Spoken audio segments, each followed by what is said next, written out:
ಹೊಸ ಭಾವನಾತ್ಮಕ ಕಥೆಗೆ ನಿಮಗೆಲ್ಲ ಆತ್ಮೀಯವಾದಂಥ ಸ್ವಾಗತ. ಇದೆಲ್ಲ ಶುರುವಾಗಿದ್ದು ಆ ನನ್ನ ಸ್ನೇಹಿತ ಭಾಸ್ಕರನಿಂದ.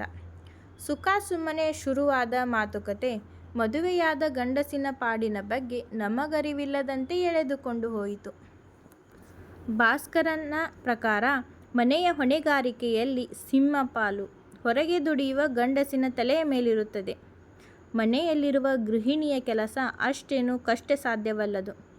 ಅವರು ಮನೆಯಲ್ಲಿ ಆರಾಮಾಗಿ ಇರ್ತಾರೆ ಅನ್ನುವಂಥ ಮಾತು ಭಾಸ್ಕರನದಾಗಿತ್ತು. ಅಲ್ಲ ಕಣಯ್ಯ, ಒಂದೇ ಸಾರಿ ತಿಂಡಿ ಊಟ ರೆಡಿ ಮಾಡಿ ಅದೋ ಮಕ್ಕಳು ಸ್ಕೂಲ್ಗೆ ಹೋಗೋಕ್ಕೂ ಮುಂಚೆ ಗಂಡನ ಪ್ಯಾಕ್ ಮಾಡಿ ಹೊರಗೆ ಕಳಿಸಿಬಿಟ್ರೆ ಆಯಿತು. ನಾವು ಅಂಬೋ ಅಂತ ಬೆವರು ಸುರಿಸಿ ದುಡಿದು ಸಾಯಂಕಾಲ ಕೆಲಸ ಮುಗಿಸಿ ಆ ಹಾಳು ಟ್ರಾಫಿಕ್ನಲ್ಲಿ ಕಷ್ಟಪಟ್ಟು ಮನೆಗೆ ಬರೋ ತನಕ ಏನಪ್ಪ ಕೆಲಸ ಮನೆ ಹೆಂಗಸಿಗೆ? ಬಂದು ಕೂತು ಒಂದು ಲೋಟ ಕಾಫಿ ಕುಡಿಯೋಕೆ ಮುಂಚೆನೇ ಆ ಕೆಟ್ಟ ಬಾಸ್ ಫೋನ್ ಬೇರೆ ಅಲ್ಲವಯ್ಯ. ಈ ಹೆಂಗಸರು ಮನೆಯಲ್ಲಿ ಸುಮ್ಮನೆ ಟಿವಿ ನೋಡೋದು ಬಿಟ್ಟು ಬೇರೆ ಏನು ತಾನೇ ಮಾಡ್ತಾರೆ ನೀನೇ ಹೇಳು ಅಂತ ಹೇಳಿದ. ಒಂದೇ ಉಸಿರಿನಲ್ಲಿ ತನ್ನ ಪ್ರಲಾಪವನ್ನು ಹೇಳಿ ಮುಗಿಸಿ ಉತ್ತರಕ್ಕಾಗಿ ನನ್ನ ಮುಖ ನೋಡಿದ ಆ ಭಾಸ್ಕರ. ಅವನು ಹೇಳಿದ್ದೆಲ್ಲ ಸರಿ ಎನಿಸಿತಾದರೂ ಅದನ್ನು ಅಲ್ಲಿಗೆ ಬಿಡದಿದ್ದದ್ದು ನನ್ನ ತಪ್ಪೇ ಸರಿ. ಕೇಳಿ ಮುಂದೇನಾಯಿತೆಂದು. ಇದನ್ನು ನಾನು ಅಲ್ಲೇ ಆ ಮಾತನ್ನು ಬಿಡದೆ ಮನೆಗೆ ಬಂದವನೇ ಹೆಂಡತಿಯೊಡನೆ ಭಾಸ್ಕರನ ಜೊತೆ ನಡೆದ ಸಂಭಾಷಣೆಯ ಕೇವಲ ಸಂಕ್ಷಿಪ್ತ ವಿಚಾರ ಹೇಳಿದೆ. ತಡ, ನನ್ನ ಹೆಂಡತಿ ಶೂರ್ಪನಖಿಯಾಗಿ ಬಿಟ್ಟಳು. ಏನ್ರಿ ಹಾಗಂದ್ರೆ ನಿಮ್ಮ ಪ್ರಕಾರ ನಾವು ಹೌಸ್ ವೈಫ್ ಸುಮ್ಮನೆ ಟಿವಿ ನೋಡಿಕೊಂಡು ಕಾಲ ಕಳಿತೀವಿ ಅಂತನಾ? ಏನಂದ್ರಿ? ಒಂದು ತಿಂಡಿ ಒಂದು ಊಟ ಬೆಳಿಗ್ಗೆ ರೆಡಿ ಮಾಡಿದ ಮೇಲೆ ನನಗೇನು ಕೆಲಸ ಇರಲ್ಲ ಅಲ್ವಾ? ಅದು ಹಾಗಲ್ಲ ಕಣೆ. ಸಮರ್ಥಿಸಿಕೊಳ್ಳಲು ಹೋದ ನನಗೆ ಸುಮ್ಮನಿರುವಂತೆ ಗುಡುಗಿದಳು ನನ್ನ ಹೆಂಡತಿ. ಬಾರೆ, ಜಾಸ್ತಿ ಬೇಡ, ಒಂದು 10 ದಿವಸ ಸಾಕು. ನಾನು ನಿಮಗೆ ಚಾಲೆಂಜ್ ಮಾಡ್ತೀನಿ. ನಾನು ನೋಡ್ಕೊಳ್ಳೋ ಹಾಗೆ 10 ದಿನ ನೀವು ಮನೆ ನಿಭಾಯಿಸಿ ಸಾಕು. ನಾನು 10 ದಿನ ನಿಭಾಯಿಸುತ್ತೀನಿ ಎಂದು ಚಾಲೆಂಜ್ ಹೇಳಿ ಬಿಟ್ಟೆ. 14 ವರ್ಷಗಳಾದರೂ ನಮ್ಮಿಬ್ಬರ ದಾಂಪತ್ಯ ಇಂದಿಗೂ ಹೊಸದಾಗೇ ಇದೆ. ಯಾಕೆಂದರೆ ಅಷ್ಟೊಂದು ಅಂಡರ್ಸ್ಟ್ಯಾಂಡಿಂಗ್ ನಮ್ಮಿಬ್ಬರ ಮಧ್ಯೆ. ನನಗೂ ರೋಷಿ ಹೋಯಿತು. ಆಯಿತು ಬಿಡು, ಅದೇನು ಮಹಾ, ನಾನು ನೋಡೇ ಬಿಡ್ತೀನಿ. ಹೇಗೂ ದೆಹಲಿಯಲ್ಲಿರೋ ನಿಮ್ಮ ಅಣ್ಣನ ಮನೆಗೆ ಹೋಗಬೇಕು ಅಂತ ಇದ್ದೆಯಲ್ಲ, ಹೋಗ್ಬಿಟ್ಟು ಬಾ. ಮನೇನ ನಾನು ನಡೆಸ್ತೀನಿ. ನಿನಗಿಂತ ಚೆನ್ನಾಗಿ ಹೇಗೋ ಲೀವ್ಸ್ ತುಂಬ ಪೆಂಡಿಂಗ್ ಇದೆ. 10 ದಿನ ರಜಾ ಹಾಕ್ತೀನಿ. ಅದೇನು ಘನ ಕಾರ್ಯ ಮಾಡ್ತೀರಿ ನೀವು ಹೆಂಗಸರು ಅಂತ ನೋಡೇ ಬಿಡೋಣ. ಎಷ್ಟೊಂದು ಜನ ಸಿಂಗಲ್ ಪೇರೆಂಟ್ ಇಲ್ವಾ ಅಂತ ಹೆಂಡತಿಗೆ ಗದರಿದ. ಚಾಲೆಂಜ್ ಕೂಡ ಒಪ್ಪಿಕೊಂಡ. ತಲೆ ಎತ್ತಿ ಮಾತನಾಡುತ್ತಿದ್ದ ನನಗೆ ಎದುರಿಗಿದ್ದ ಕುರ್ಚಿಯ ಮೇಲೆ ನನಗಿಂತ ಎತ್ತರವಾಗಿ ನಿಂತು ಗುಡುಗಿದಳು ನನ್ನಾಕೆ. ನೋಡಿ, 10 ದಿನ ಯಾವಾಗಲೋ ಮಕ್ಕಳಿಗೆ ರಜಾ ಬಂದಾಗ ಅಲ್ಲ, ಅವರು ಸ್ಕೂಲ್ಗೆ ಹೋಗ್ತಾ ಇರುವಾಗ ನನಗೆ ಮುಂದಿನ ಭಾನುವಾರ ರಾತ್ರಿ ರಿಸರ್ವೇಷನ್ ಮಾಡಿಸಿ. ಮನೆ ನಡೆಯೋದೇ ಹೆಂಗಸರಿಂದ. ಬರೀ ದುಡಿದು ತಂದರೆ ಸಾಲದು. ಈ ವಿಷಯ ನಿಮ್ಮ ತಲೆಯಲ್ಲಿ ಬರಬೇಕು. ಗಂಡಸರು ಇನ್ನೂ ಈಗೋ 10 ದಿನ ಯಾಕೆ, 3 ದಿನದಲ್ಲಿ ಫೋನ್ ಬರುತ್ತೆ ನಿಮ್ಮದು ಶಾಲು ದಯವಿಟ್ಟು ಬೇಗ ಬಾರೆ ಪ್ಲೀಸ್ ಅಂತ. ಸರಳವಾದ ನೇರ ಮಾತುಕತೆ ಬಹುಶಃ ನಮಗೆ ಗಂಡಸರಿಗೆ ಸುಲಭವಾಗಿ ಅರ್ಥ ಆಗುವುದಿಲ್ಲ ಅಂತ ಅವತ್ತೇ ಗೊತ್ತಾಗಿದ್ರಿ. ಮುಂದಿನ ಕತೆ ನಡೀತಾನೇ ಇರಲಿಲ್ಲ. 3ನೇ ಮಹಾಯುದ್ಧವನ್ನು ಗೆಲ್ಲುವ ರೀತಿಯಲ್ಲಿ ಉಡಾಫೆಯಿಂದ ಹೇಳಿದೆ. ಲೇ, ನನ್ನನ್ನು ಏನೇ ಅಂದ್ಕೊಂಡಿದ್ದೀಯಾ? ಆಫೀಸ್ನಲ್ಲಿ 50 ಜನಗಳನ್ನ ಮೇಯಿಸೋ ಆಫೀಸರ್ ನಾನು. ನನಗೆ 2 ಮಕ್ಕಳನ್ನು ನೋಡ್ಕೊಳ್ಳೋಕ್ಕೆ ಆಗಲ್ವಾ? ನೋಡ್ತಾ ಇರು, ಅವರು ನಿನ್ನನ್ನೇ ಮರೆತು ಬಿಡಬೇಕು, ಹಾಗೆ ನೋಡ್ಕೊತೀನಿ. ಜಂಬದಿಂದ ತಲೆ ಎತ್ತಿ ಹೇಳಿದೆ ನನ್ನ ಹೆಂಡತಿಗೆ. ಆಗಲೇ ಇದೆಲ್ಲ ಶುರುವಾಯಿತು ನೋಡಿ. ನಾನು ತಲೆ ಎತ್ತಿ ಮಾತನಾಡಿದ್ದು ಅದೇ ಕೊನೆ. ಭಾನುವಾರ ಸ್ಟೇಷನ್ನಲ್ಲಿ ಗಾಡಿ ಹೋಗುತ್ತಿದ್ದಂತೆ ಗಾಳಿಯಲ್ಲಿ ತೇಲಿ ಹೋಗುವ ಹಾಗೆ ನಡೆಯುತ್ತಾ ಮುಂದಿನ 10 ದಿನಗಳ ಸ್ವಚಾರವನ್ನೇ ನೆನೆಯುತ್ತಾ ಮನೆಯತ್ತ ಸಿಳ್ಳೆ ಹಾಕುತ್ತಾ ನಡೆದೆ. ನನ್ನ ಹೌಸ್ ವೈಫ್ ಕೆಲಸದ ಮೊದಲನೆಯ ದಿನ ಬಹಳವೇ ಅಪಶಕುನದಿಂದ ಶುರುವಾಯಿತು. ಆರಾಮವಾಗಿ ಮುಸುಕಿ ಹಾಕಿ ಮಲಗಿದ್ದ ನನಗೆ ನನ್ನ 6 ವರ್ಷದ ಮಗಳು ಬಂದು ನನ್ನನ್ನು ಅಲುಗಾಡಿಸಿ ಎಬ್ಬಿಸಿ ಹಾಲು ಕೊಡಲು ಕೇಳಿದಾಗಲೇ ಗೊತ್ತಾಗಿದ್ದು ಅದು ಸೋಮವಾರ ನನ್ನ ಹೊಸ ಅವತಾರದ ಮೊದಲನೆಯ ದಿನ ಎಂದು. ದಡ ಬಡಾಯಿಸಿಕೊಂಡು ಎದ್ದು ಹೊರನಡೆದೆ. ಯೂನಿಫಾರ್ಮ್, ಬೆಲ್ಟ್, ಬ್ಯಾಡ್ಜ್ ಇವೆಲ್ಲವನ್ನೂ ಹುಡುಕಿ ಜೋರಾಗಿ ಆಲಾಪಿಸುತ್ತಿದ್ದ ನನ್ನ ಮಗಳನ್ನು ಸಮಾಧಾನ ಮಾಡುವಷ್ಟರಲ್ಲಿ ಬಟನ್ ಕಿತ್ತು ಹೋಗಿದ್ದ ಯೂನಿಫಾರ್ಮ್ ಶರ್ಟ್ ಹಿಡಿದು ನನ್ನ ಮುಂದೆ ಬಂದು ನಿಂತ ನನ್ನ 10 ವರ್ಷದ ಮಗ. ಮೊದಲನೇ ದಿನದ ಅನುಭವ ಅಷ್ಟಿಷ್ಟಲ್ಲ. ಇದೆಲ್ಲವನ್ನು ಸರಿಪಡಿಸುವುದರಲ್ಲಿ ಅಡುಗೆ ಮನೆಯಿಂದ ಏನೋ ವಾಸನೆ ಬಂದಂತಾಯಿತು. ಸುಟ್ಟು ಕರಕಲಾಗಿದ್ದ ಬ್ರೇಕ್ಫಾಸ್ಟ್ ಕಸದ ಬುಟ್ಟಿಗೆ ಎಸೆದು ಬ್ರೆಡ್ಗೆ ಜಾಮ್ ಹಚ್ಚಿ ಜಗಳವಾಡುತ್ತಿದ್ದ ನನ್ನ ಮಕ್ಕಳನ್ನು ಬಿಡಿಸಿ ಹೊರಗಡೆ ಶಂಖನಾದ ಮಾಡುತ್ತಿದ್ದ ಸ್ಕೂಲ್ ಬಸ್ನಲ್ಲಿ ಹತ್ತಿಸಿ ಒಳಗೆ ಬರುವಷ್ಟರಲ್ಲಿ ನನ್ನಲ್ಲಿದ್ದ ಎನರ್ಜಿ ಖಾಲಿಯಾಗಿತ್ತು. ಬೆಳಿಗ್ಗೆಯಿಂದ 1 ಕಪ್ ಟೀ ಕೂಡ ಕುಡಿದಿರಲಿಲ್ಲ.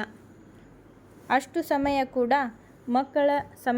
ಮಕ್ಕಳನ್ನು ಸ್ಕೂಲ್ ಕಳಿಸುವುದರಲ್ಲೇ ಬ್ಯುಸಿಯಾಗಿಬಿಟ್ಟಿತ್ತು.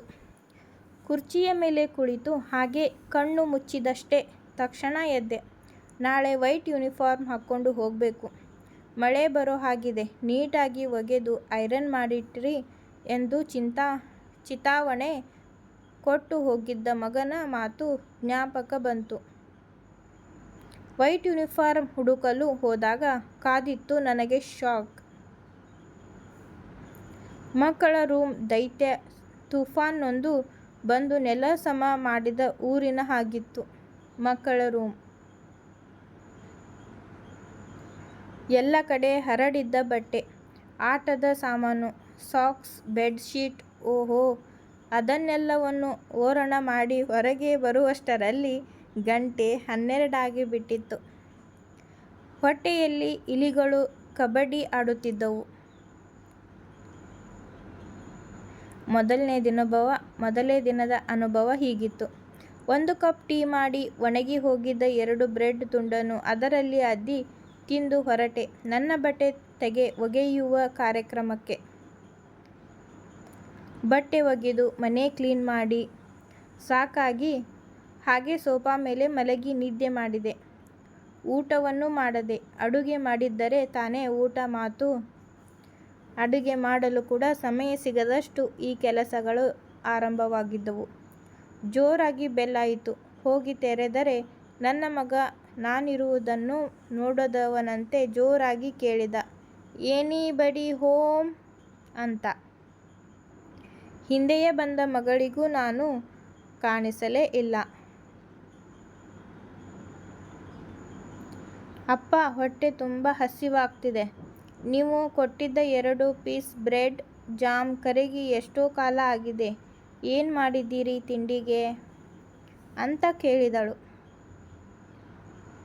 ಸೋತ ಧ್ವನಿಯಲ್ಲಿ ಹೇಳಿದೆ, "ನೀನೇ ಬೈಟು ಕಾಫಿ ಹೋಟೆಲ್ನಿಂದ ಇಡ್ಲಿ ತಗೊಂಡು ಬಾರೋ, ನಾನು ಏನೂ ತಿಂದಿಲ್ಲ" ಅಂತ ಹೇಳಿದ. "ಅಪ್ಪ, ಕಾಂಟ್ಯಾಕ್ಟ್ ಪ್ರಕಾರ ನಾವಿಬ್ರು ನಿಮಗೆ ಏನೂ ಸಹಾಯ ಮಾಡೋ ಹಾಗಿಲ್ಲ. ಅಮ್ಮ ನಂಗೇನು ಹೇಳಿದ್ದಾರೆ?" ಹೆಮ್ಮೆಯಿಂದ ನುಡಿದ ನನ್ನ ಪುತ್ರ. ನಾನೇ ಹೋಗಿ ತಿಂಡಿ ತಂದು ಅವರಿಬ್ಬರಿಗೂ ಹಾರ್ಲಿಕ್ಸ್ ಮಾಡಿ ಕೊಟ್ಟು ನಾನು ತಣ್ಣಗಾಗಿದ್ದ ಟೀ ಕುಡಿಯುವಷ್ಟರಲ್ಲಿ ನನ್ನ ಮಗ ಇನ್ನೊಂದು ಬಾಂಬ್ ಎಸೆದ. ರಾತ್ರಿ ನಾವಿಬ್ರು ಚಪಾತಿಯನ್ನೇ ತಿನ್ನೋದು ಗೊತ್ತಲ್ವಾ ಹಾನ್? ಅಮ್ಮ ಹೇಳಿದ್ದು ಬೆಂಡೆಕಾಯಿ ಪಲ್ಯ ಮಾಡಿಸ್ಕೊಳ್ಳಿ ಅಂತ. ಕೆಲಸದವಳಿಗೆ ಬೇರೆದೇ 2 ದಿನ ರಜಾ ಕೊಟ್ಟೆವು. ನಾನು ಕಿಚನ್ ಸಿಂಕ್ ತುಂಬ ತುಂಬಿದ್ದ ಪಾತ್ರೆಗಳನ್ನು ನೋಡಿ ತಲೆ ತಿರುಗಿತು. ಇವತ್ತು ರಾತ್ರಿ ಅಂಜುತ್ತಾ ಸಲಹೆ ನೀಡಿದೆ. ಒಮ್ಮೆಗೆ ಇಬ್ಬರ ಮುಖದಲ್ಲೂ ನಗು ಬಂತು. ಸದ್ಯ ಬದುಕಿದೆ ಅಂತ ಅನ್ಕೊಂಡ ಹೊರಗೆ ಡಿನ್ನರ್ ಮಾಡಿಸ್ಕೊಂಡು ಬಂದು ಮರದಂತೆ ಮಲಗಿದ್ದೆ. ಅರ್ಧರಾತ್ರಿ ಹೇಗೋ ಒಂದನೆಯ ದಿನ ಕಳೆಯಿತು. ಮಲಗಿ 10 ನಿಮಿಷಕ್ಕೆ ಬೆಳಗಾಗಿತ್ತು ಅನಿಸಿಬಿಟ್ಟಿತು. ಬ್ರೇಕ್ಫಾಸ್ಟ್ ಟೇಬಲ್ ಮೇಲೆ ಕುಳಿತು ನಾನು ಮಾಡಿದ್ದ ಉಪ್ಪಿಟ್ಟನ್ನ ಅನುಮಾನದಿಂದ ನೋಡಿದ ನನ್ನ ಮಗ. ಬಾಯಿಗೆ ಇಟ್ಟವನೇ ಕೆಳಗೆ ಉಗುಳಿದ. ಅಪ್ಪ, ಇದು ಉಪ್ಪಿಟ್ಟೋ ಅಥವಾ ಉಪ್ಪು ಮಾತ್ರನೋ ಬಾಯಿಗೆ ಇಡಂಗೇ ಆಗ್ತಾ ಇಲ್ಲ. ನನಗೆ ಆ ಹಾಳಾದ ಬ್ರೆಡ್ ಜಾಮ್ ಕೊಡಿ ಎಂದು ಮಗ ಕೇಳಿದ. ಅದೇ ಬ್ರೆಡ್ ಜಾಮನ್ನ ತಿಂದು ಸ್ಕೂಲ್ಗೆ ಹೊರಡೋಕೆ ರೆಡಿಯಾದ. ಮಕ್ಕಳನ್ನು ಹೇಗೋ ಮಾಡಿ ಸ್ಕೂಲ್ ಬಸ್ ಹತ್ತಿಸಿ ಒಳಗೆ ಬಂದವನೇ ಅಲ್ಲೇ ಇದ್ದ ಮೊಬೈಲ್ ತೆಗೆದು ನನ್ನ ಹೆಂಡತಿಗೆ ಫೋನ್ ಮಾಡಲೇ ಎಂದು ಅನಿಸಿತಾದರೂ ನನ್ನ ಮೇಲೆ ಈಗೋ ಅದಕ್ಕೆ ಅವಕಾಶ ಕೊಡಲಿಲ್ಲ. ಹಲ್ಲು ಕಚ್ಚಿಕೊಂಡು ಸೋಫಾ ಮೇಲೆ ಒರಗಿ ಕೂತವನಿಗೆ ಮಗಳ ಸ್ಕೂಲ್ನಲ್ಲಿ ಪೇರೆಂಟ್ ಟೀಚರ್ ಮೀಟಿಂಗಿತ್ತು. ಟೀಚರ್ ಮೀಟಿಂಗ್ ಇರುವುದು ಜ್ಞಾಪಕ ಬಂದು ದಡಬಡಿಸಿಕೊಂಡು ಎದ್ದು ಸ್ನಾನ ಮಾಡಿ ಹೊರಟೆ.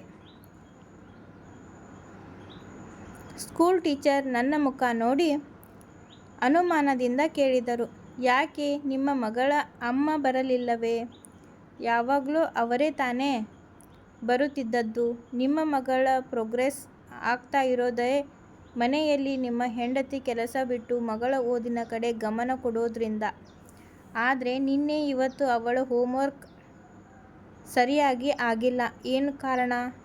ಎಲ್ಲಿ ನಿಮ್ಮ ಹೆಂಡತಿ ಎಂದು ಟೀಚರ್ ನನ್ನನ್ನು ಪ್ರಶ್ನಿಸಿದರು. ಏನೋ ಹಾರಿಕೆಯ ಉತ್ತರ ಕೊಟ್ಟು ಮನೆಗೆ ಬಂದು 1 ಕಪ್ ಟೀ ಕುಡಿಯೋಣವೆಂದರೆ ಗ್ಯಾಸ್ ಮುಗಿದಿತ್ತು. ಹಾಲು ಕೇಳಿದಳು. ಮರೆಯದೆ ಗ್ಯಾಸ್ ಬುಕ್ ಮಾಡಿ ಅಂತ. ಸದ್ಯ ಇನ್ನು 2 ದಿನ ಹೊರಗೆ ಊಟ ತಿಂಡಿ ಎಲ್ಲ ಅಂತ ನೆನೆಸಿಕೊಂಡು ಖುಷಿ ಪಡುತ್ತಿದ್ದವನಿಗೆ ಬೆಲ್ ಆಗಿದ್ದೇ ಶಬ್ದ ಕೇಳಿ ಬಾಗಿಲು ತೆರೆದೆ. ಗ್ಯಾಸ್ ಸಿಲಿಂಡರ್ ಹಿಡಿದು ನಿಂತಿದ್ದ ಗ್ಯಾಸ್ ಕಂಪನಿ ಹುಡುಗ. ಎಲ್ಲ ಇವನಿಗೆ ಹೇಗೆ ಗೊತ್ತಾಯಿತು ಅಂತ ಆಶ್ಚರ್ಯಪಡುತ್ತಿದ್ದರೆ ಮೊಬೈಲ್ಗೆ ಶಾಲು ಮೆಸೇಜ್ ಬಂತು. ಗ್ಯಾಸ್ ಮುಗೀತು ಅಂತ ನೀವು ಖುಷಿಪಡುವ ಅಗತ್ಯ ಇಲ್ಲ. ಹೊರಡುವುದಕ್ಕೆ ಮುಂಚೆ ಆಪ್ನಲ್ಲಿ ಗ್ಯಾಸ್ ಬುಕ್ ಮಾಡಿದ್ದೇನೆ, ಇವತ್ತು ಬರಬಹುದು ಅಂತ. ಓದುವುದಕ್ಕೆಂದು ತಂದಿದ್ದ ಪುಸ್ತಕಗಳೆಲ್ಲ ಹಾಗೇ ಬಿದ್ದಿದ್ದವು. ಮಕ್ಕಳು ಮನೆಗೆ ಬರುತ್ತಿದ್ದಂತೆ ನಗುತ್ತಾ ಹೇಳಿದೆ, ನಿಮ್ಮಿಬ್ಬರಿಗೂ ಇವತ್ತು ಹೊರಗೆ ಟ್ರೀಟ್ ಅಂತ. ಮಕ್ಕಳು ತುಂಬಾನೇ ಖುಷಿಪಟ್ರು. ಏನೂ ಬೇಕಾಗಿಲ್ಲ, ನನಗ್ಯಾಕೋ ಹುಷಾರಿಲ್ಲ, ಮನೆಯಲ್ಲೇ ಅಡುಗೆ ಮಾಡಿ ಹೊರಗೆ ದಿನ ತಿಂದರೆ ಆರೋಗ್ಯ ಕೆಡತ್ತೆ ಅಂತ ಅಮ್ಮ ಹೇಳಿದ್ದಾರೆ. ಗದರಿದ ನನ್ನ ಮಗ. ಮತ್ತೇನು, ಅಡುಗೆ ಮಾಡಬೇಕಾಗಿತ್ತಲ್ಲ. ವಿಧಿ ಇಲ್ಲದೆ ಅಡುಗೆ ಮನೆ ಕಡೆ ನಿಧಾನವಾಗಿ ಕಾಲೆಳೆದುಕೊಂಡು ಹೋಗುತ್ತಿದ್ದವನಿಗೆ ಮತ್ತೊಂದು ಬಾಣ ಬಂದು ನಾಟಿತು. ಚಪಾತಿ ಜೊತೆ ಒಳ್ಳೆ ಸಾಂಬಾರ್ ಪಲ್ಯ ಮಾಡಿ, ಬರೀ ಸಾರು ತಿಂದು ತಲೆ ಕೆಟ್ಟೋಗಿದೆ ಹೇಳಿದ ನನ್ನ ಸುಪುತ್ರ. ಹೇಗೋ ಕೆಲಸ ಮುಗಿಸಿ ಅಡುಗೆ ಮನೆ ಒಂದು ಲೆವೆಲ್ಗೆ ತಂದು ಗಡಿಯಾರ ನೋಡಿದಾಗ ಗಂಟೆ ರಾತ್ರಿ 12 ಆಗಿತ್ತು. ನನಗೆ ಇನ್ನೂ ತಡೆಯೋಕೆ ಆಗಲಿಲ್ಲ. ಮೊಬೈಲ್ ತೆಗೆದು ಫೋನ್ ಮಾಡಿದ್ದೆ ನನ್ನ ಬೆಟರ್ ಹಾಫ್ಗೆ. ಒಂದೇ ರಿಂಗಿಗೆ ಫೋನ್ ತೆಗೆದವಳು ನಗುತ್ತಾ ಹೇಳಿದಳು, ನೋಡಿ, ನನಗೆ ಗೊತ್ತಿತ್ತು ಇವತ್ತು ನಿಮ್ಮ ಫೋನ್ ಬಂದೇ ಬರುತ್ತೆ ಅಂತ. ಏನು ಯೋಚನೆ ಮಾಡಬೇಡಿ, ಅಣ್ಣ ನಾಳೆ ಬೆಳಿಗ್ಗೆ ಫ್ಲೈಟ್ಗೆ ಟಿಕೆಟ್ ಬುಕ್ ಮಾಡಿದ್ದಾನೆ. 10 ಗಂಟೆಗೆ ಬರುತ್ತೆ ಪ್ಲೇನ್. ಬರ್ತೀರಲ್ವಾ ಏರ್ಪೋರ್ಟ್ಗ? ಶಾಲು ಕರ್ಕೊಂಡು ಬರಕ್ಕೆ ನಾನು ಡೆಲ್ಲಿಗೆ ಹೋಗೋಕೆ ರೆಡಿಯಾಗಿದ್ದೆ. ಎಲ್ಲೋ ಓದಿದ್ದ ನೆನಪು. ಗಂಡ ಹೆಂಡತಿ ಚಕ್ರದ 2 ಗಾಲಿಗಳಿದ್ದ ಹಾಗೆ. 2 ಬಹಳವೇ ಮುಖ್ಯವಾದದ್ದು. ಒಂದು ಹೆಚ್ಚು ಇನ್ನೊಂದು ಕಮ್ಮಿ ಅನ್ನೋ ಭಾವನೆ ಬಿಟ್ಟು ಮನೆಯಲ್ಲಿ ಇರುವ ಹೌಸ್ ವೈಫ್ಗೆ ಅವರ ಕೆಲಸಕ್ಕೆ ಸರಿಯಾದ ಬೆಲೆ ಕೊಟ್ಟು ಮೈಮನಸ್ಸುಗಳಿಂದ ಇದ್ದರೂ ಅದನ್ನು ನೇರ ಮಾತುಕತೆಯಿಂದ ಪರಿಹರಿಸಿಕೊಳ್ಳಬೇಕು ಅಂತ.